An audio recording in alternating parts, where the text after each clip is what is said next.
When searching for the roguelike tag on Steam, it returns 17,515 results. On GameStats.com, it's ranked 65th in number of games released this year, just 4 places away from a funny joke, and 2 places away from a significantly less funny joke. By the time this video is released, those numbers will likely have increased, and in fact they did increase by 2 in between writing this script and recording. They are a dime a dozen, easy to make, easy to publish, and easy to play. You don't even need to code in a save system for this genre. While some games have broken through, all of those games were quite original in their design, story, and gameplay. As for the rest, they fade into obscurity as they just weren't quite different enough. After all, the whole genre is based on a single game, Rogue, which was among the first games ever made. If a game wants to stand above the crowd, it needs to be bold and original, perfect and amazing. I am not doing all that. Hello, I am Anstera, and this is Nightmare Crypt Delirium. Nightmare Crypt is a roguelike dungeon crawler, created in Godot and inspired by games such as The Binding of Isaac. I've been working on this game casually for the last year and a half, and today I decided I should probably upload devlogs of it on YouTube, so I can get some of that hype. So here I'm going to go over everything that has been added so far, as well as my plans for the game. The gameplay is the core element of any game.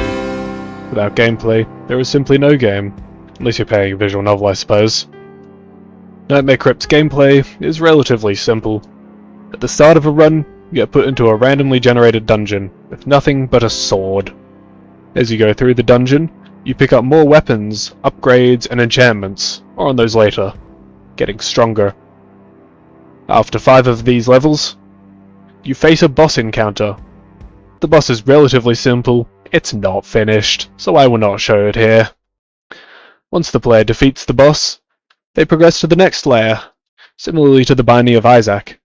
If the player dies at any point during a run, the game resets, and they have to start from the beginning. If the player exits the game, they get reset to the start of the level they were last on when they closed the game. So, let us talk about level design. The game has 2 layers currently. The first is the dungeon. This is the starting area. It has a tiled floor, brick walls, and the enemies are relatively few. Each layer in the game starts with almost no enemies and gradually ramps up as the player progresses through the layer. The second layer is the caves. Caves introduces a new enemy, more on those later, as well as a different level appearance, with stone floors and walls. Each level that the player goes to is procedurally generated. The player can choose to set the seed at the start of the run to guarantee the same RNG and progress throughout. The level is generated by creating a series of rooms as well as paths between the rooms. The paths can go through other rooms, creating an interconnected network of rooms and paths.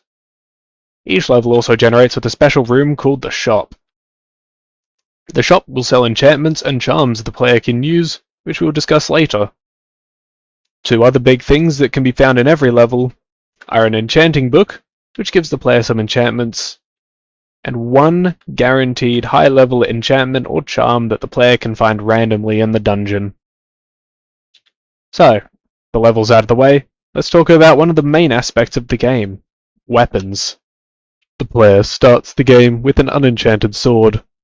As they progress, they can loot weapons off of dead enemies and use them.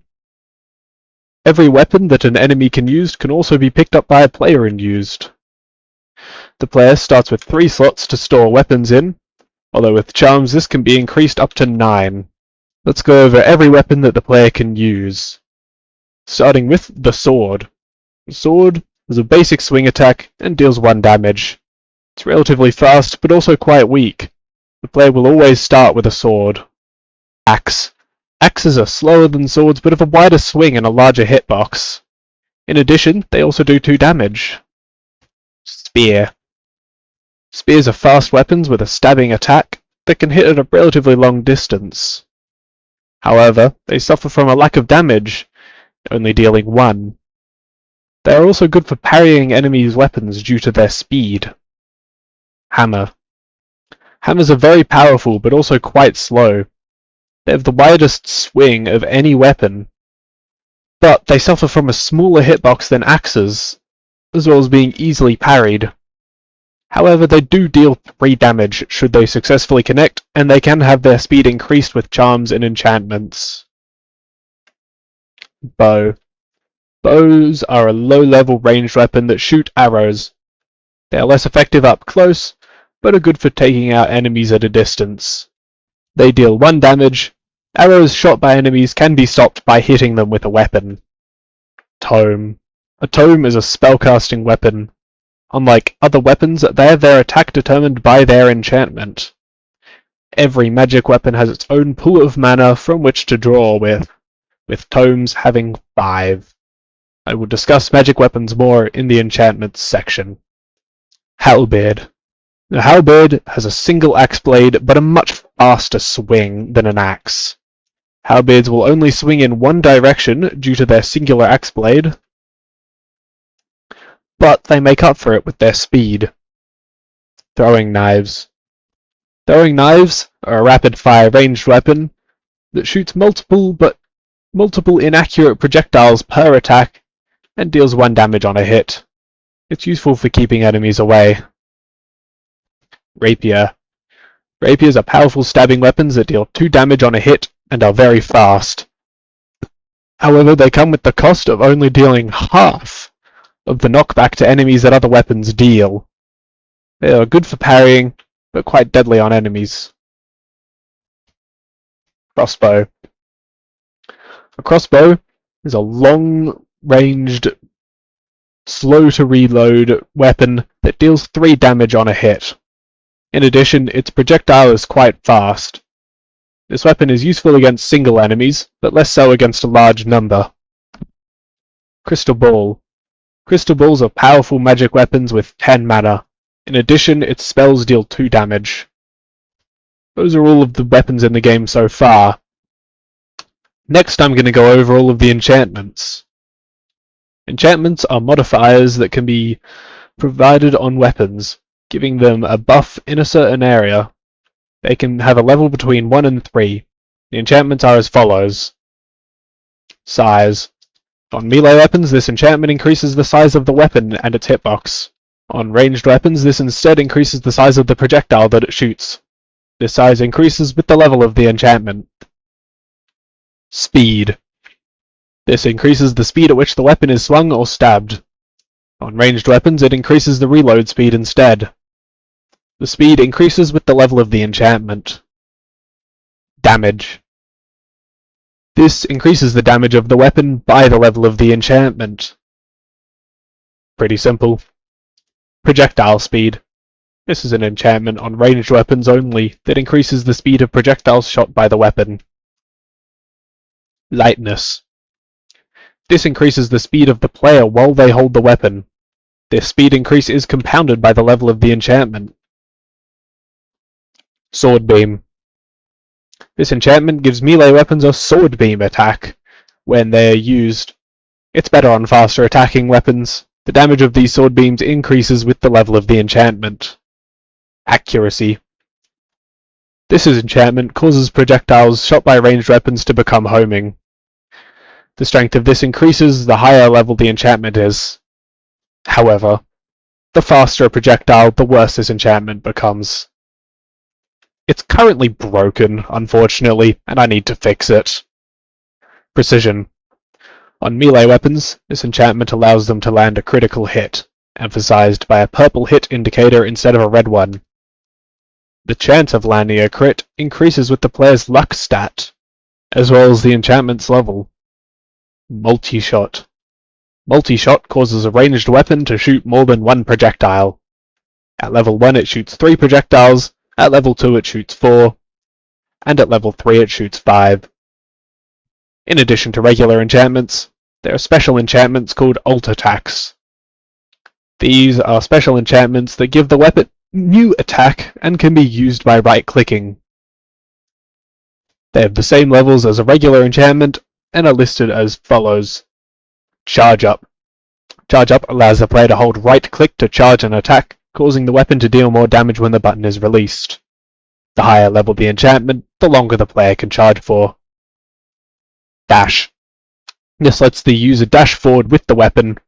It can only be used on melee weapons. The level increases the distance that the user can dash. 360. This attack causes the user to spin the weapon around them rapidly. It can be useful for clearing out hordes. The higher the level, the longer the weapon spins for. It can be used on a ranged weapon, but if done so, it instead causes it to shoot projectiles in every direction. Throw. Allows the user to throw the weapon, but can only be used on melee weapons. The weapon stays out for longer on higher levels, but will eventually return to the player. As well as ult attacks, another type of enchantment is spells. Spells can only be equipped to magic weapons, and give both a left-click and a right-click ability. Every magic weapon spawns with a spell equipped. There are currently only 2 spells, and they are as follows. Icicle Burst. Rapidly shoots projectiles, and uses a small amount of mana per projectile. Its ult attack instead creates a zone of projectiles that is a hazard for enemies to walk into. Dream Shard. Creates a homing projectile that might hit an enemy. Uses more mana per shot, but is more effective at hitting enemies. Its right-click creates a hit-scan projectile that can instantly hit an enemy. Enchantments, ult attacks, and spells can be added to weapons by using an enchanting book. One of these appears in every level. It contains a few low-level enchantments, as well as allowing the user to equip enchantments onto their weapons. It is worth noting that any enchantment can be attached to any weapon, even incompatible ones. However, when an incompatible enchantment is equipped, it simply will not do anything. Next up is the charms and player stats. The player has several different stats that can affect their gameplay. These stats can all be anywhere between 1 and 20 and start on 5. They are as follows. Luck. The higher this stat, the better the chances of random events being in the favor of the player. This doesn't affect world generation, only random events within the game otherwise. Movement speed. It's simple enough, it increases the player's walking and running speed. Weapon damage is also pretty simple as it increases the amount of damage that the player's weapons deal. Mana efficiency. The higher this stat, the less mana that the player uses when spellcasting. Weapon speed increases the speed at which the player uses weapons, making them swing faster and reload faster if they are ranged. Vitality. The number of hearts that the player has, which is their maximum health. Each heart is worth 2 hit points. The player cannot heal themselves past this maximum, but they can gain items to increase it. The player heals by consuming potions, which is found occasionally throughout the dungeon and gives 2.5 hearts. The player can gain items on the run called charms. Charms are items that can change the player's stats, or otherwise change gameplay. Charms include the following. Hand Charm increases the number of weapon slots the player has by 1. Sword Charm increases weapon damage. Spear Charm increases weapon speed. Star Charm increases mana efficiency. Heart Charm increases vitality. Horseshoe Charm increases movement speed. Button Charm gives a chance to critically hit, can also stack with the precision enchantment. Coin Charm increases the amount of coins that the player gets from picking up loot. Charm of the Rabbit's Foot increases luck. Charm of Wind Chimes increases the player's knockback. Belt Charm increases the number of weapon slots by 2. Ladybug Charm increases luck by 2. Flower Charm increases vitality by 2. And Moon Charm increases mana efficiency by 2, as well as the Fan Charm, which increases knockback on enemies even more than the Charm of Wind Chimes. And that's everything that I have added so far. In the future I want to add 2 more layers, as well as many more charms, enchantments, and weapons to spice up runs. Let me know in the comments if you have any suggestions for those, and I'll consider adding them. I also intend for the game to have a small story, but no spoilers there. Thank you for watching, and I hope to see you soon in the next one.